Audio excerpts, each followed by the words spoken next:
Greetings and welcome. Thank you for having interest on my research about ab-initio studies of ultra-thin calcium difluoride layers on top of the silicon 100 surface. My name is Joshua Salazar, and before we begin, let's put something into consideration. Molecular electronics development requires the effective manipulation of molecules at the nanoscale. So, a very good candidate for such tasks are the ultra-thin calcium difluoride layers. Why? Because their stripe-like structure is just one atom thick, and the band gap is relatively high. So, putting on top organic molecules can be easily manipulated and do not have a lot of electronic interaction with respect to the semiconducting surface below. What method did we employ? We used DFT with the plane wave code VASP, and to construct the supercells of the later materials, we started from the bulk silicon.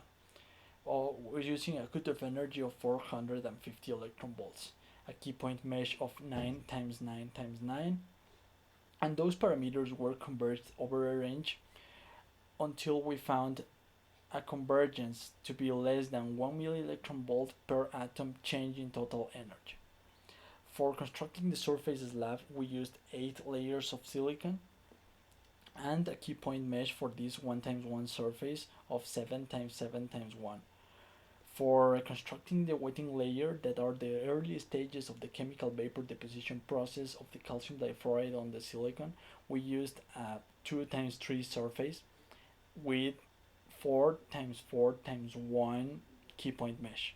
Then, for the later stages of the ultra thin layers of the stripes structure, we used 4 times 3 surface with 2 times 2 times 1 key point mesh.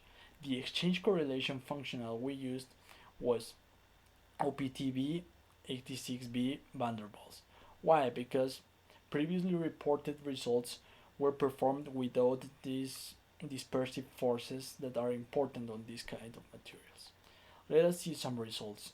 In this figure, we observe the wetting layer formation 2 times 3, and the fluorine atoms and calcium atoms are placed accordingly to the silicon etching processes described by the reference number 2. After proposing this atomic configuration, letting it relax, and simulating the STM image, we can observe that it closely resembles the experimentally observed patterns. These calculations were performed at -1 volt of the STM in the computer and -1.5 volts on the experiment. Also, the topographies were calculated along this broken line. We can compare the data obtained from the previous simulations of the corrugation of the surface against our simulation in blue and the reported data of the experiment in red. After that, we had to construct the stripe structure, and for this we considered the recrystallization direction of the calcium difluoride bulk crystal. So the stripe tries to resemble the 111 direction of the bulk calcium difluoride crystal. And also, in order to correctly simulate the stripe structure, we had to take out one extra silicon, assuming that the etching process takes an extra silicon away. That was important because we got rid of a PZ orbital coming out from this extra silicon that didn't allow us to have this band gap. So taking away this silicon atom, we opened the band gap and reproduced the reported electronic structure from the real material.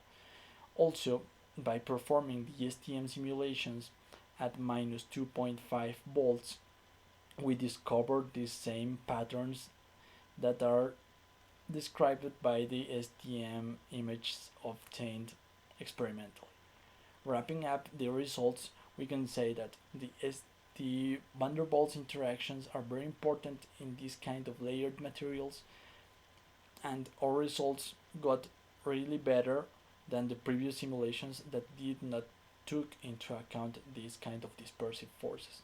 And also that our proposed atomic structure correctly describes both the electronic structure of the real material and also the STM image observed experimentally. So we actually solved the ultra thin calcium difluoride layer atomic structure on top of the silicon 100 surface. Thank you.